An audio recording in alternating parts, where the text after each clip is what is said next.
એક વખત જંગલના રાજા સિંહને મનમાં અભિમાન આવ્યું કે આખા જગતમાં મારા જેવો બીજો કોઈ બળિયો નથી. બસ પછી તો એ અભિમાન સાથે જ બીજા સાથે વાત કરી. એક દિવસ તેને એક મચ્છર સામે મળ્યો. મચ્છરને સિંહના અભિમાનની ખબર હતી. મચ્છરે વિચાર્યું કે આજે મોકો છે, લાવ સિંહનું ખોટું અભિમાન ઉતારો. મચ્છરે સિંહને કહ્યું, ઓ વનરાજ, તમારામાં હિંમત હોય તો મારી સાથે લડવા આવી જાઓ.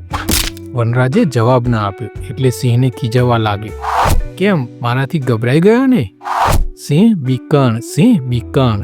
સિંહે કહ્યું, જાજા, તારા જેવા જંતુ સાથે કોણ લડે? તારા જેવા મગતરા સાથે લડવામાં મારી શોભા નહીં. મચ્છર કહે, ખોટું અભિમાન કરવાનું રહેવા દો, ખરી હિંમત હોય તો સામે આવો.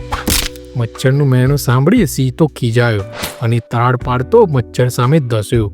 મચ્છર ગણગણ કરતો સિંહના નાકને અંદર જઈને બેઠો. ત્યાં તેને ચટકા ભરવા લાગ્યો. સિંહ ખૂબ ખીજાયો. તેણે પોતાના નાક ઉપર પંજો માર્યો. મચ્છર તો ઉડી ગયો પણ પંજો પોતાના જ નાક પર લાગ્યો. સિંહ વધુ ખીજાયો. ફરી પાછો મચ્છર નાક પર આવી બેઠો. એ વળી સિંહે પંજો માર્યો. મચ્છર ઉડી ગયો. ફરીથી સિંહને જ વાગ્યું. નાક તો લાલ ચોળ થઈ ગયું. સિંહ ગુસ્સાથી પાગલ થઈ ગયો. તેણે મોટી ત્રાડ પાડી, પંજો પછાડ્યો અને પૂંછડું જોરથી ઉછાળ્યું.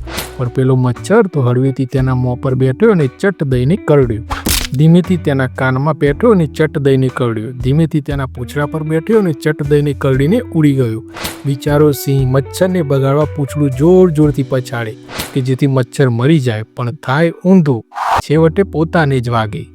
આખરે સિંહ થાકી ગયો. તેણે મચ્છરને કહ્યું, ભાઈ, તારાથી હું હાર્યો. કબૂલ કરું છું કે તું મારાથી બળિયો છે.